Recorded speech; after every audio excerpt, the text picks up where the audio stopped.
Yeah, You mean it, yeah? The troublemaker. Oh, that's me, yeah. Oh, that's me. That's me, yeah. Oh, look at my hair. Okay, anytime, Rick. Is that going to be up there the whole time? Should we start it like that? Can we start it like that? Yeah, it's just kind of weird we're getting a live feed in front of us. Hello. I don't know, but it's pretty wild. Is that over here?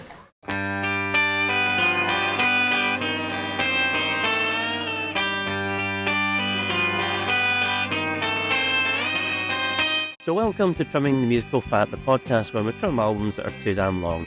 I'm Stephen Nicholson, and I am again joined by my friends and frequent TTMF contributors, Ross Davie and Davie Mellon. Thanks to you for coming back for the concluding part of our look at Radiohead's 1995 album, The Bends.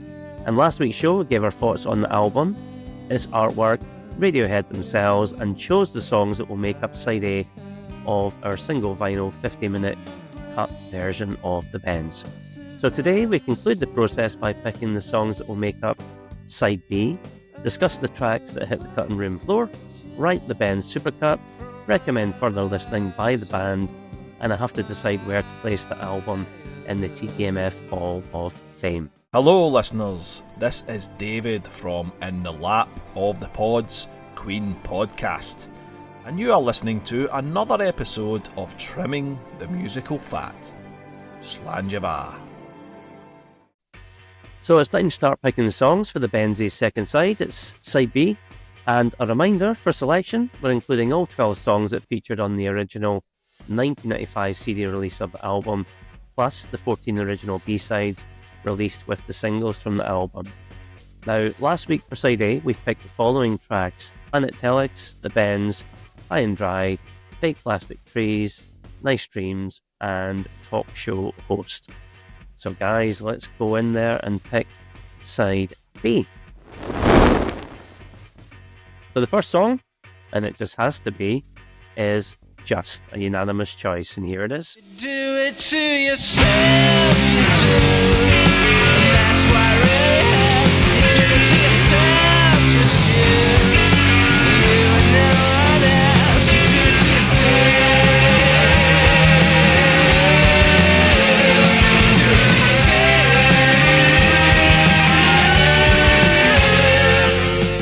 Okay, so that was Just, which was track 7 on the original album. And it was a single, which got to number 19 here in the UK and number 37 on the US Alternative Airplay chart. And another little fact for you, the English producer Mark Ronson released a cover version of this song on his 2008 album, Version. So let me come to you first, Davey. It's just brilliant, isn't it? It's just brilliant. I think this reminds me of Radiohead at the time with the fast guitar work. It's really the electric guitar. As soon as it comes in, it's just like this typifies a typical Radiohead song of that time, and why everyone probably fell in love with the band. It was a highlight in the 90s anyway, and the very vague video that nobody really knows what's going on in the background is, and everyone just lays down and then catatonic. Is brilliant. It's probably the heaviest song on the album, I think.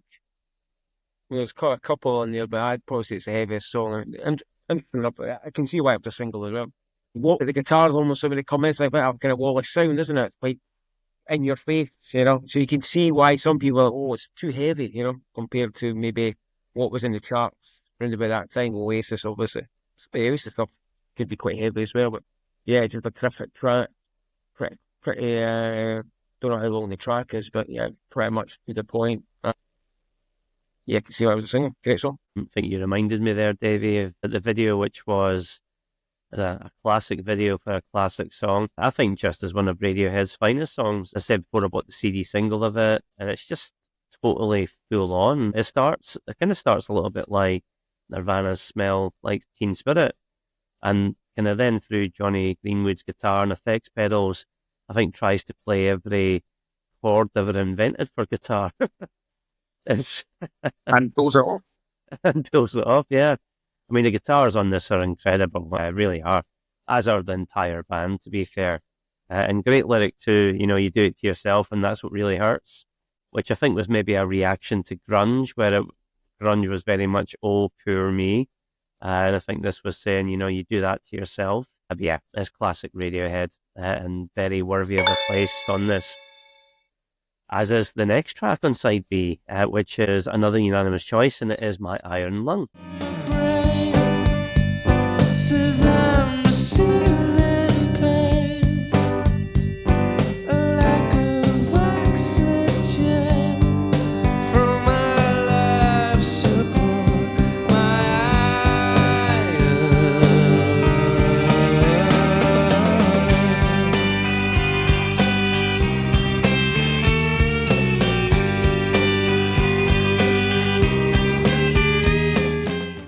This is directly after Just, isn't it?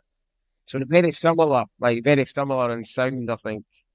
So again, and I've already mentioned it there, but Just and this feels like when I was mentioning about how I read about a review of the album and how there was maybe an influence, taking influence from the American alternative kind of rock scene, maybe for the bands for the 80s kind of thing. This feels as if it's in that same sort of area as well. Terrific track and heavy guitars, and a contrast to some of the other mellow songs in the album. So yeah, another terrific tune.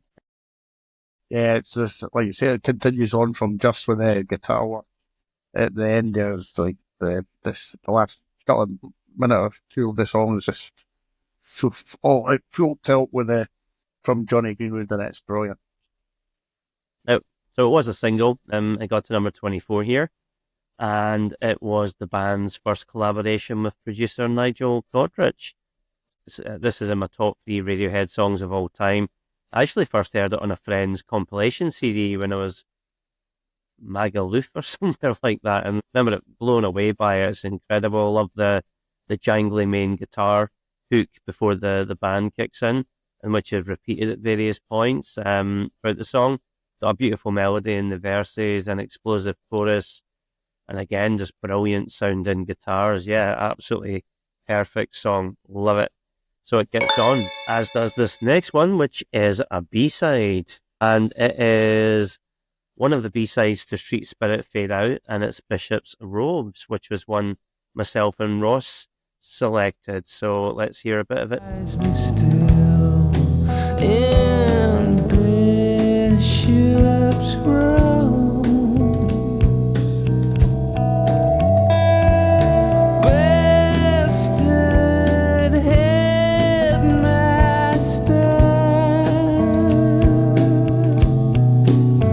I'm not going back. I'm not going back. I'm not going back.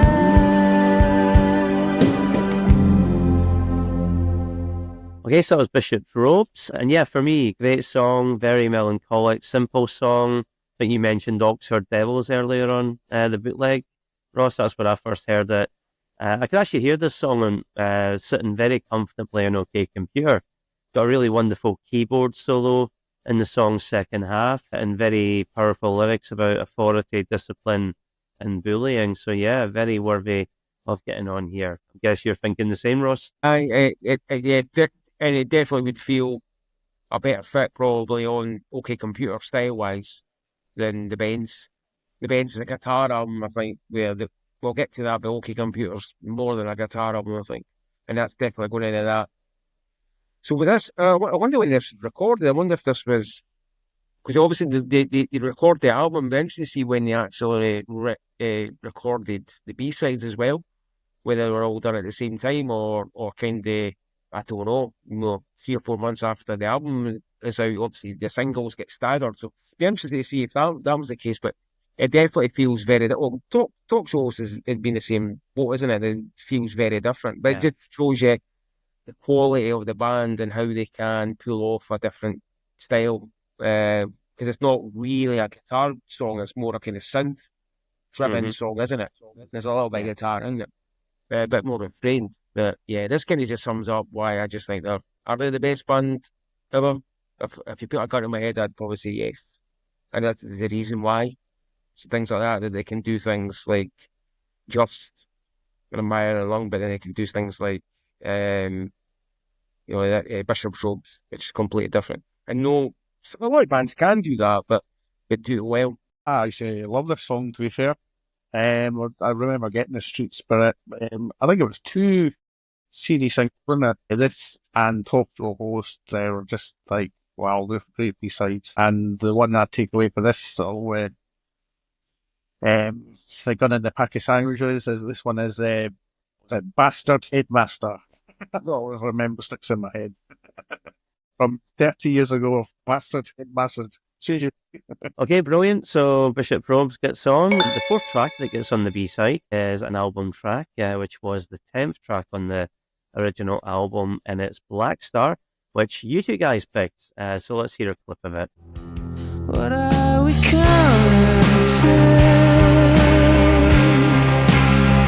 What are we gonna do? Blame it on the black star. Blame it on the falling sky. Blame it on the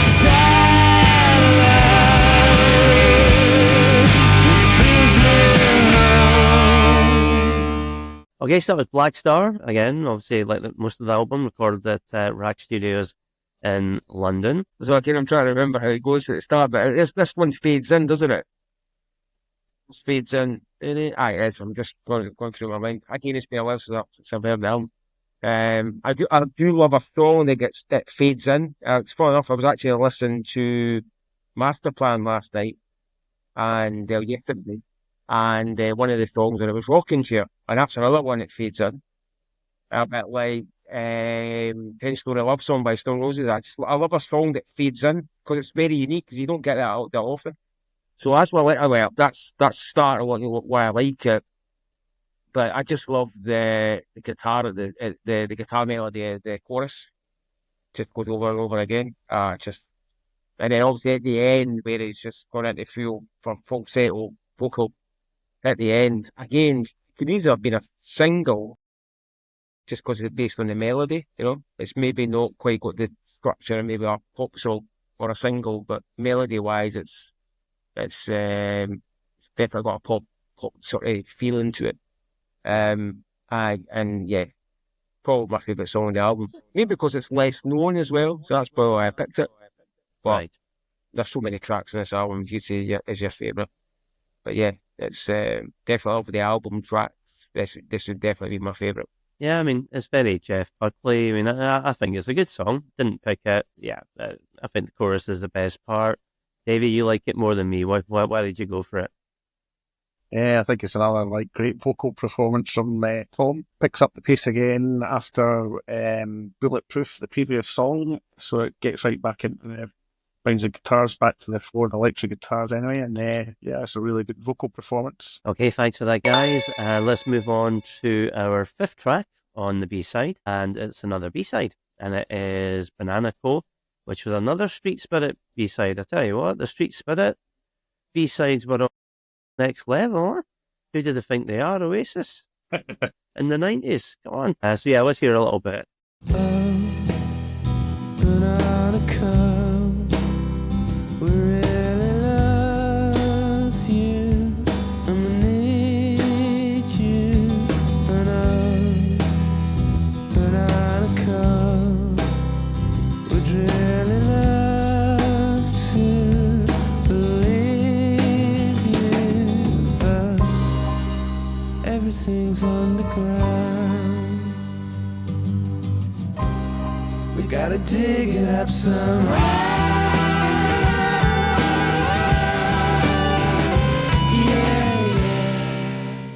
Yeah, I just managed to sneak this one in because it was 2 minutes long, so it was the perfect length to get the album up, and it's a really great B-side. Considering it's 2 minutes, it's got everything that you want from a Radiohead song in there. Yeah, it really does, yeah. And obviously you and me picked it, Ross didn't go for it. But yeah, I mean, it blows my mind this was a B-side. It's an amazing song.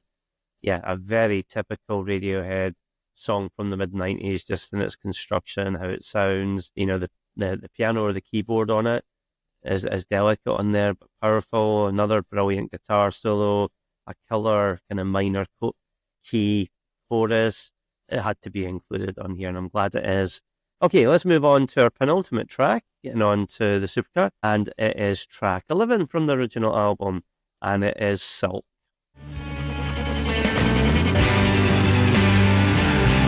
Sometimes you suck, sometimes you burn. Where is your soul? When love comes a river, ready to go. Just like you did, you'll never change. So that was Sulk. So Tom York wrote the song in response to the Hungerford Massacre, which was a tragic shooting spree that occurred in 1987, and it was the last track recorded for the Bends. So I didn't go for it. You guys did. For me, it's a kind of generic news indie for me. Not a bad song, but not one that I'm too enamoured with. But you guys are. So Roscoe, why? I think probably thinking about actually the album itself could have had quite a few singles. I think this is another one. I think it could have been, because again, it's got a brilliant chorus, isn't it? Great structure again, yeah, just probably similar to maybe a lot of other songs on the album in terms of structure wise, but just another killer tune. Great chorus. And Tom before he before his kind of vocal style changed. And that's maybe why I still love this album. Well, I still love this album because it does sound very different, doesn't it? Even compared to OK Computer 2 years later, his approach to singing is very different. And I quite like this kind of singing. So, yeah, terrific. Yeah, no, this is a great song. It's probably one of the Radiohead songs that you can actually sing along to.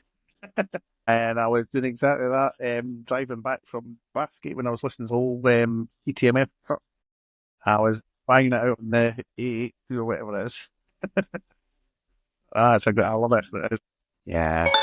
Well, it gets on, as does the final track, track 7 on the B-side, and it is the final track on the original album as well, track 12, and it is Street Spirit.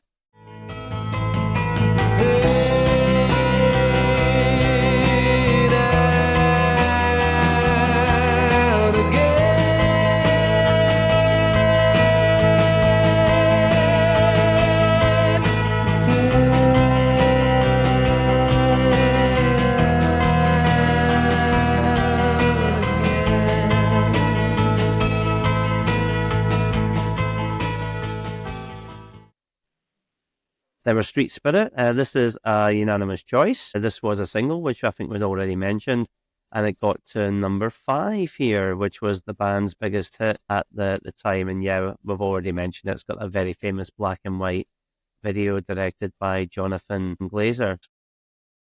Yeah, I think it's like the perfect closing track to the album. It says cheerio very, very nicely. Thanks for listening. Let's leave you with a banger that you can also sing along to, but in a very high voice. I know, it's great. It's quite a moody, sort of melancholy sort of type song, isn't it? And again, definitely feels very different to anything else on the album. And perfect, like you said, David, the last track. So again, sequencing of the album is quite important, I think, in terms of how you kind of consume the album and listen to it. So it's just a great tune to kind of finish it off. Quite surprised that does it feel as if it's a single, really. I'm quite surprised it actually got number 5 as well. But maybe because it did sound different, I don't know when they released it. Maybe after, maybe it was the third or fourth single, I'm not sure. The profile was up by that point. But it's just a great tune. I mean, it really is. It's got that guitaring by Johnny Greenwood just going over again. It's just that sort of moody melody. And it's hard to where the influence is coming from, really. It just feels very different to anything else. And again, anything else that was probably out at that time. Very much, maybe like Portishead sounded very different to everybody else. Radiohead, this kind of form sounded very different to everybody else. Not your usual guitar fare. Definitely when comparing it to other songs in the album. Yeah, I don't know if it was Davey or Ross. I can't remember. One of you mentioned about seeing this for the first time on the chart show. The video, I was the same. I remember seeing it on the chart show. And it's got that great, the guitar arpeggio, forgetting the term, which kind of drives the song forward. And it's just another excellent, very plaintive Tom York vocal. So yeah, very cool when the band join in and they start singing the backing harmonies in the chorus as the song progresses. So yeah, great way to finish the album. So that is 7 songs picked for side 2, which runs to 26 minutes. So we have in total selected 30, and the supercut comes in at 52 minutes. So I need to make an executive decision and allow it those extra couple of minutes. Yeah, And banana.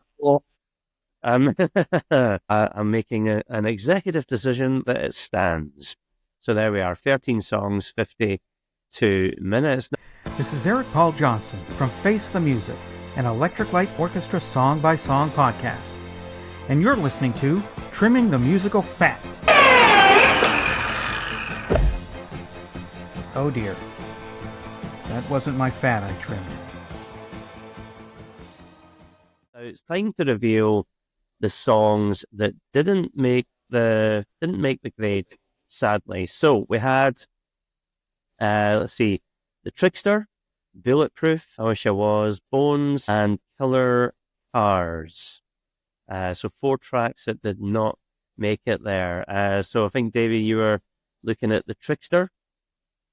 I'm very surprised that that is probably the best B-side going on there. That's absolutely love that song. It's just so catchy. It's got everything in there.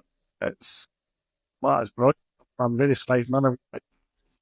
I'm hoping you said it was because of constraints. It was for me, yeah. This song, it was one of the Iron Lung B-sides, and this was, I think, pretty much on my cut, Davey, up until the final draft. It got dropped for time, yeah, just for time. This one got dropped, but I really like it. I think Muse, I think, based their early career on this one song.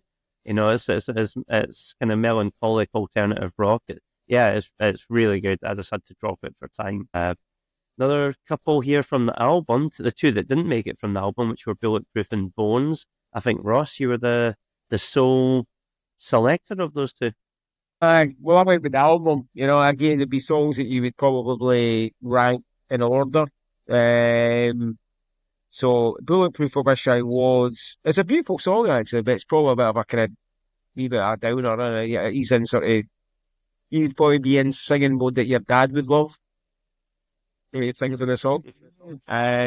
So I maybe should just explain. My dad is not a fan of Radiohead and finds them incredibly depressing. And if you kind of prod him enough, he'll then do his best Tom York impersonation, which is very, very funny. I don't think I'll actually heard that. It's the next time I see your dad, I'll mention it. So I think I've heard it. It's like, I'm so happy. He does it better than me. Yeah. Well, what was the other one? It was Bulletproof and Bones. So Bones is... it's just shocking now. I can't remember the songs, but I know the songs, but it's just like... Yeah, it's a terrific tune as well. Aye. This would definitely... I'm a bit gutted that this is not on. I would probably... What's the second last track again? I would swap that. I would swap Bones with the Sulk. I think the only other one was Killer Cars, which was one of the B-sides to Planet Telex and High and Dry. And I went for that one there. And yeah, I've just always really liked it since I first heard it. A real band song. And it's actually quite upbeat for Radiohead, which is quite nice. It's got a nice bridge to a very subtle chorus, another kick-ass guitar solo, which takes the song to its climax. So yeah, I really like it. Hey everyone out there in the podcasting world, this is Widescreen. This is Sam Wiles. You are listening to another episode of the Trimming the Musical Fat podcast. So we now have, after discussing them, we've got our 13 tracks that are making up the TTMF Supercut of Radiohead's The Bends. So to confirm, we are including Planet Telex, The Bends, High and Dry, Fake Plastic Trees, Talk Show Hosts, Nice Dream, Just, My Iron Lung, Bishop's Robes, Black Star, Banana Coal, Sulk, and Street Spirit Fade Out. Yeah, there we are, all coming in at just over 50 minutes. So Davie and Ross, in last week's show, you rated this album 5 out of 5, as did I. What rating would you give the Supercut? 4.75. How about you, Ross? 4.5. Okay, I would go 5 and actually prefer the Supercut over the original. So, thinking of is Radiohead, okay, if you can maybe think of one or two max, what other Radiohead songs would you recommend to people that they maybe they won't have heard before? Maybe a bit more obscure, whether it's a B-side or an album track or something. What would you recommend? So I'll just throw them out there, guys. Right, B-sides on OK Computer. So I would go with Polyethylene, similar to whatever it's called, Part 1, Part 2. That would be one. And the other one would be Melatonin. I think if you can find the live version of Tom singing the Nobody Does It Better, not technically a Radiohead song, but seek that one out, it's brilliant. I would maybe go with an album track that probably most, unless you've got OK Computer, you probably haven't heard it, and it would be as end music for a film, or exit music, sorry, for a film. Yeah, which is incredible. Check that out. Not the cheeriest song you'll ever hear in your life. But I would like to name a song because it was you that actually told me, and I've only heard it in the last year or two when you were talking about it. Man. Oh yeah. Man of War. Yeah. I was going to mention that as well. Yeah, which was recorded for OK Computer. It never even got released as a B-side, and it's absolutely brilliant. Okay. It's brilliant, and it wasn't even a B-side. It's been lying in the vault, and you're thinking, that's how good they were, at that point. The quality of the stuff they were creating, the stuff. There's stuff that's in the vault that would blow most bands away. It's outrageous. Okay, thanks for that, guys. And I now need to place the Bends into the TTMF Hall of Fame. So this is where I try and rank each album with trim by preference. So I've only started doing it recently. I'm not going back and doing the other albums I've covered over the previous 3 years because, let's be honest, that would just take far too long. So far we've had Elton John's Blue Moves, Beck's Odelay, and The Suburbs by Arcade Fire. And I think at the top at the moment it is The Suburbs by Arcade Fire, and we've just released the first episode with Ross. You were guesting on that. So is the Bends better than The Suburbs? What say you, Ross? Yeah. And I agree with you. So the Bends goes ahead of Elton and Beck and Arcade Fire and takes its place at the top of the TTMF Hall of Fame. Like trimming the musical fat, why not check out our other podcast, Trimming the Movie Fat? So we're about to leave you high and dry as we bring the show to an end. Thanks to Davie and Ross for joining me, and thanks to you for listening. So come back for another Radiohead episode next week, a bit of a bonus one where myself, Ross and Davie are going to rank the Radiohead studio albums by our preference, and this could lead to maybe some friendly arguments here. But come back next week and see how that goes. So until then, keep trimming. Trimming the Musical Fat podcast is a Stephen and Paul Nicholson production. We'd love to hear from you. You'll find our contact details in the episode description. Want more TTMF? Head to our socials. Join our Facebook group. Follow us on TikTok. Subscribe to us on YouTube.